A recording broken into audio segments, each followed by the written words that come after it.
Hi, good evening, everyone. I'm Jeff Kua, and tonight we're going to have a demo class on Kaizen in the classroom. And I'd like to call on our facilitator or consultant for tonight, Mr. D. Ancot.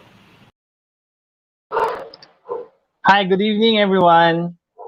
Welcome to our session on Kaizen in the classroom. Now, this is very an interesting topic for this evening because this is also very timely with regards to our condition. No? Most especially, we are embracing the new normal. And when it comes to learning and training or sharing our learning or thoughts, no, it is very important to understand the climate and culture that we are embracing now. All right. So let's start and proceed with our discussion. No, Kaizen is a very interesting topic, no? Because most of the practitioners or the practice of Kaizen usually happens in manufacturing sector. No, very rarely that we apply Kaizen when it comes to learning methodology. Right. Kaizen means change for the better. No, we will be discussing Kaizen in terms of application and understanding and embracing its principles. Because the bottom line of Kaizen is basically more on disciplining yourselves. Now, for our learning objectives for this evening, for our demo class, is to cite the basic principles of Kaizen, identify the types of waste or Muda in the classroom and provide a framework and workout plan for Kaizen initiatives. No? Monozukuri is one of the methodology that I would like to impart with you once you have attended our full-blown classroom session. No? I will teach you on how to create your learning production board. Now, the very core of our learning topics for this evening and for the upcoming full class session is about the psychology of Kaizen and the embracement of Kaizen and Ikigai. This is a holistic blend of stress-free teaching. And then we will also be discussing the application of Kaizen in the classroom. No, we have two classrooms right now, not only the physical, but also more on the online class. We'll also be discussing about eliminating waste in teaching. Yes, there are a lot of waste when it comes to teaching. There are a lot of waste in every processes that we do. Now we have to identify what are those processes in order for us to become productive. And then there are also small steps to improvement when it comes to structuring your very own Kaizen methodology. And finally, the application of our learning production board. Now, when we talk about improvement, we talk about successful organization when having this continual improvement plan. No, basically, when we talk about improvement, we only not focus on the organization or institution, but also more on the individual performance of a person, most especially when we have it in our profession. No, as we improve, most especially, a lot of schools right now are ISO certified. No, if you are an ISO certified organization, improvement is very crucial. No, when it comes to certifying your organization, when it comes to sustaining the performance of your organization, there are certain clauses. No, if you are an ISO certified school or institution, or if you want your practice to be aligned with the minimum requirements of the ISO standard. Now, it's an international standard. The first thing that you need to do when it comes to improvement is to educate and train people at all levels with your organization with the basic tools and methodologies to achieve your improvement objectives. Now, you should have a very concrete objective when it comes to creating your improvement initiatives. And also, you have to develop and deploy processes to implement improvement projects all throughout the organization, not only into a particular unit, but all throughout the organization. Now, when we mean Kaizen, we mean change for the good or change for the better. No? Change for the better is a continuous cycle of improvement. No? It's an never-ending process of improving yourself from one state to another state, right? Then again, I would like to inculcate as well that the founder of Kaizen is Masaaki Imai. No? Actually, we have the Kaizen Institute that teaches a lot of methodologies and practices of Kaizen. Now here, when we practice Kaizen, we have 6 different steps, no, to follow. No? This is the basic and universal principle. First is to discover improvement potential. There are a lot of things that we can identify when it comes to improvement potential. Later on, I'll be discussing what are those types of ways and the practice of good housekeeping in order for us now to improve. Second is to analyze the current method. Third is to generate original ideas. No, once you have created your original ideas, you make it personal. Kasi after you have a developed, no, on how you can do things more efficient or productive or effective. Then develop an implementation plan, implement the plan, and then evaluate the new method. So basically, when we try to discover Kaizen, it talks about a lot of effectiveness, efficiency, and productivity in everything we do. No, we talks about a lot of flow. No, if you're particular with the psychology of flow or the optimal experience by the college exec Mihail, he talks about that whenever you have high experiencing high challenges, but your skills are low, you is experiencing anxiety. No, so if your skills is very low and your challenges is too high, nagkakaroon ka ng anxiety because your workload cannot cope up with the skills that you have. So if you're particular with the cash na yung knowledge, attitude, and skills, dapat naka-align siya doon sa amount of your challenges that you are facing. Right? So if you have, I'll give you an example lang ha.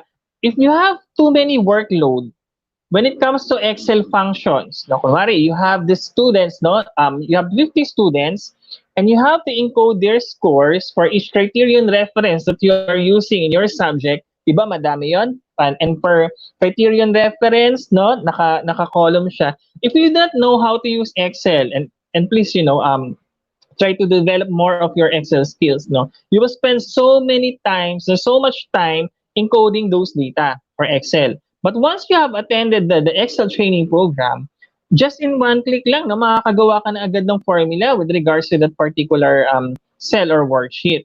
No, that's I want you to to inculcate with you na in order for you to cope up with the workload that you have, it's too many, it's too high. You also have to increase your skills. No, you have to adapt with the new solutions. For example, a new platform, would it be a new formula, would it be a new program or software, and so on and so forth. Because these are productivity tools. Now, it will really help you, to do things better. And once you have done making things simpler or better, you are already practicing Kaizen. No? Second is there are a lot of people as well that experiencing in terms of boredom. This happens when your skills is too high, but your challenges is too low. Now, that's the reason why there is an increase in attrition rate, no, when it comes to um, different companies that we have, because a lot of people are not a lot of companies are not utilizing well the skills of their employees. That's why most of them usually resign. No, Kaizen, when we talk about Kaizen, we also talk about the small matters, the small step, no, to solution. No, not basically when you adopt or practice Kaizen, kailangan on the spot, may increment agad na effect, no. No, in Kaizen, will teach you to change, no, gradually, even if gradual lang yung effect, as long as continuous and standard yung pag-i-improve natin. Now, how are we going to use Kaizen, no, when it comes to classroom application? Marami, no? When it comes to online, when we try to create our learning production board, no, we'll be able to identify what are those things that we have to eliminate, no? Because right now, if you can observe, when we try to check, no, the number of hours being facilitated online through webinars, no, through online classes. I myself right now is enrolled in a master class, no. Instead of having the same time na physical mo is 8 hours, but when it comes to online, it has been shorter into half or less, no. Sa amin, if 8 hours kami sa school during normal days, ngayon nagiging 4 hours na lang during sa Zoom time, no. Pero the way it has been delivered, no, nung nag-day one kami, is very effective. No? So all you have to do now, when we practice the online class or training, we have to identify what are those topics that we need to deliver directly.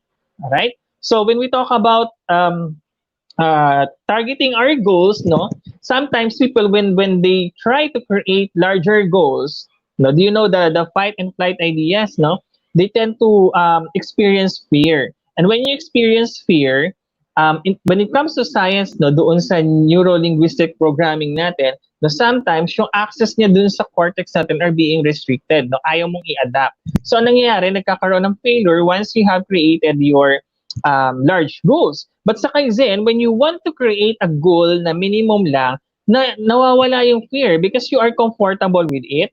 You are accessible to whatever improvement plan that you want to initiate. And then yung changes, you can easily adapt or embrace the change. And then there is success when it comes to hitting your small goals because that is attainable. Eh. No? So that's one of those criteria or principles when we try to understand Kaizen. No, when we have the full run already, I will try to teach you on how to create your goals not only through SMART, no, but only through your key performance deliverables, deliverables when it comes to creating your learning production board, which is very essential when we teach in the classroom. All right. So the core of the Kaizen principles is three, no? Monozukuri, Hetozukuri, and Kotozukuri. These are Japanese terms. When we talk about Monozukuri, it talks about making things, no? We talks about passion, craftsmanship, and art. When we talk about Hitozukuri, we speak about making people, no? We speak about making people understand our craft. Now, if you're into in teaching profession and your craft is more on creating a learning module, then when we talk about Monozukuri and Hitozukuri, no, we will apply that when we create our learning production board. Now, it will be very interesting. Now, you have to be artistic, you have to be strategic, you have to be creative when it comes in creating our learning production board. And then when it comes to Kotozukuri, no, it talks about creating an environment wherein those people and the physical environment can make things happen. No, in here, the final output of our session will be a story of style, performance, quality, and demand. No, but first, when we talk about Kaizen, we have to check and state our current condition. No, for example, the current condition that we have is that when we have our physical class, no, we spend 8 hours of time when it comes to teaching a workload units, no, a whole day. So for example, if you are in master class and you have this summer class, no, you are asked, no, to you are required to attend a whole day learning, and you have to spend that for an amount, for example, of 6 Saturdays or 6 Sundays, no. So when we have this, when you apply Kaizen in this kind of academic requirements or setup, and you applied it with a digitalization or in Zoom class, no, or in online class, the tendency is for you to create something efficient that makes that 8 hour session, no, um, chunked into a 4 hour session. Now we call it chunking. Now, in psychology, chunking is about creating a bits and sizes of information that can easily be absorbed, no, by the learner.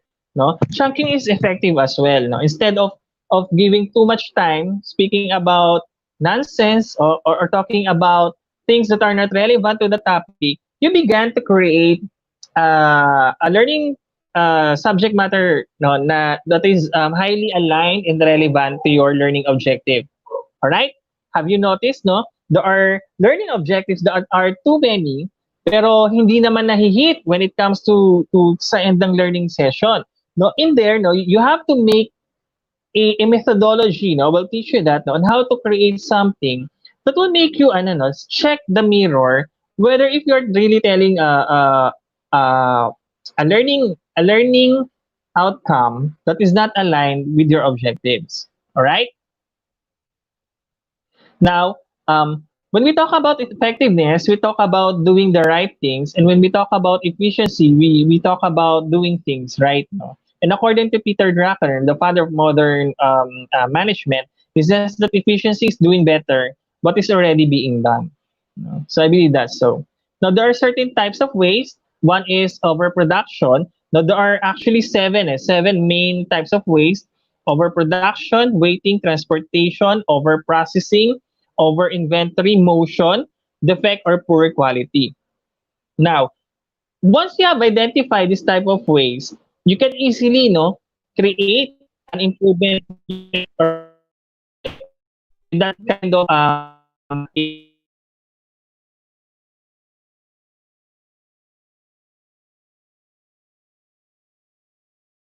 no. Kunwari, you have facilitated your training program, and then the outcome of your learning program, so learning effectiveness, and there are 5 levels, right? No, so reaction level and learning effectiveness mo, 5 being the highest, you already got 2. Then from that particular level of effectiveness, you already conclude, no, you have a poor quality when it comes to learning. So from there, you can draw your improvement plan na. Alam mo, when it comes to Kaizen, you really embrace, no, and the problem that you encounter, because problems are hidden opportunities, no, are hidden element yan eh, no, in order for you to create an improvement plan. So there. So when it comes to habit of Kaizen, tatlo lang yan. There are only 3 things when it comes to habit of Kaizen.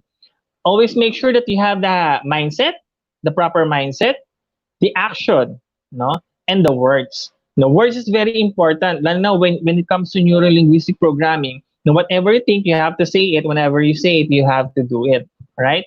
No. When it comes to habit of Kaizen, we ask small questions. No, what if, what if, what if? Because from asking what if, no, it creates you a certain condition wherein you need to create a different state of status. No, in Kaizen, hindi important ang status ko. Hindi important ang standard. In Kaizen, you have to continuously improve.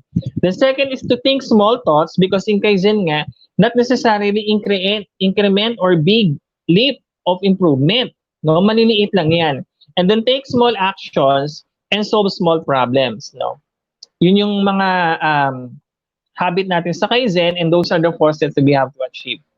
And when it comes to creating our goals, again, lalo na, we start again, no, paglabas ng COVID natin, we start to create, alam ko, ang daming teachers right now, ang daming online facilitator, ang daming learners, no, we're trying to create a new way of methodology when it comes to teaching the participants or the learners, no.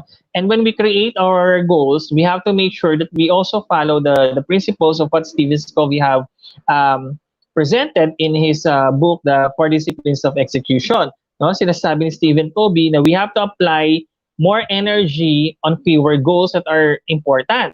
Kasi if you have too many goals, no, malulos ka ng focus, malulos ka ng clarity kung saan yung pinaka most important goals that you have to undertake. Sinasabi ni Stephen Covey, for example, if you have 2 to 3 goals to excellence for you to achieve that, okay, nasa 90 to 100% pa.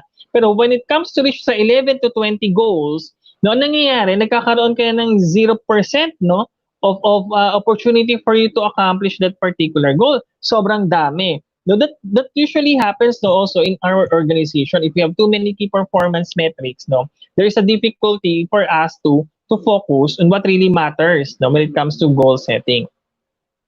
Now, in Kaizen principles, there is such thing as we said that there things that you do not record. Also remember this one. Things that you do not record, you cannot control. And things that you cannot control cannot be improved. That's the reason why when we try to create not only the learning production board, we will also try to capture, no, a mirror on how we can record ourselves when it comes to developing a curriculum. For example, now, if you follow a principle of your instructional design, no, we will go through it one by one on how we can check your uh, process, no, or your tact time, because we'll also be speaking about cycle time. This is when we go to the job methods and analysis. So in this program, the job methods analysis, we have 4. One is breaking down the job, no, and how we can do the work breakdown structure, questioning every detail of our job, develop the new method and how we can do our job better, and apply the new method. Now, when we talk about developing the new method, we have to undergo 6 steps now. One is to eliminate unnecessary details. When it comes to teaching, if you have too many PowerPoint presentations, no, pero kuha naman pala ng isang slide lang, no, yung message, gawin mo na. Because right now, in our condition with leave, no, baka umaalis na rin ulit, pero we have to be ready, and yung iba sanay na rin sa online. Kung ano yung direction topic that we want to inculcate with the student or participants, doon na natin siya dalhin. Alright? Why? Because right now, no, prior to our new condition ngayon, no, yung mga unang March, no, April, mga unang first 2 months, no, nasa bahay lang tayo, mahirap yung makuha yung attention natin eh, because our body is already in the discipline na kapag nasa bahay ka, naka-relax ka lang, no? So yung attention mo dapat nandun sa relaxation mode. So sometimes, no, it's yung 2 hours mo pa lang ng Zoom, even I myself, I find it very difficult, no, to focus my attention sa ganung kahabang session, no, nakakapagod. So the same thing then, when we create our Zoom or yung course outline module, we have to make sure na dapat very lean. No, that's the proper term. Very lean lang yung process na ginagawa natin, and very lean lang yung topic na ini-inculcate natin sa mga participants. Second, we have to combine details when practical. Third is to rearrange for better sequence.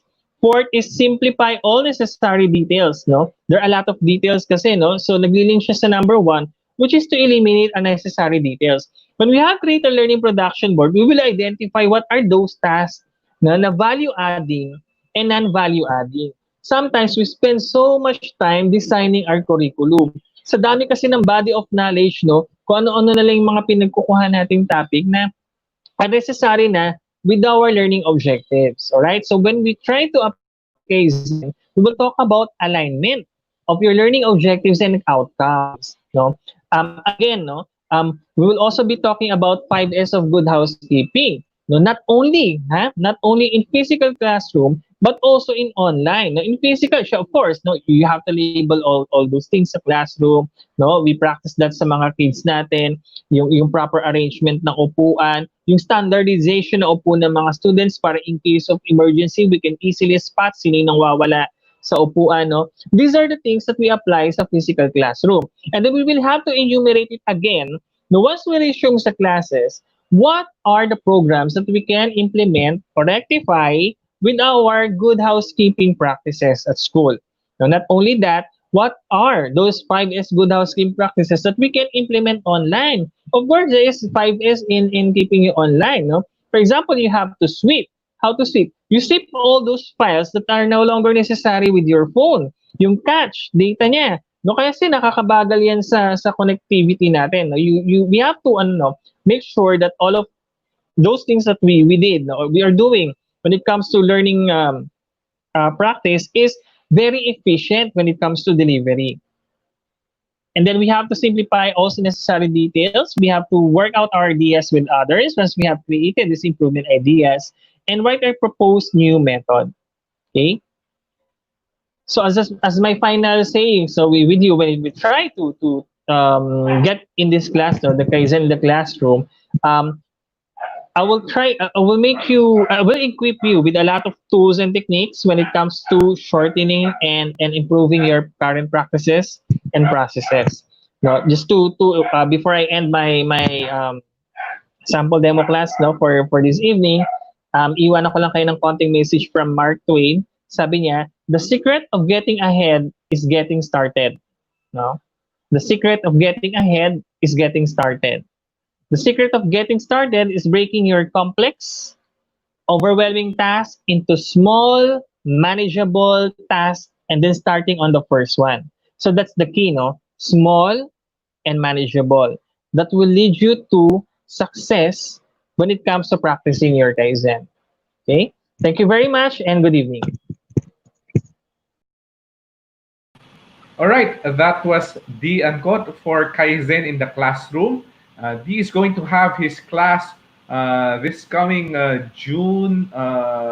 When is that? June 19 or 20? Let me just double check that just to be sure. Uh, D is going to have his full Kaizen in the classroom this June 23. Yeah, June 23 and 26. Yeah. And it's only 350 pesos. All right. And in those 3 hours of learning, you will get a lot of techniques on how to create a better classroom, especially in the new reality. All right. So thank you very much for watching.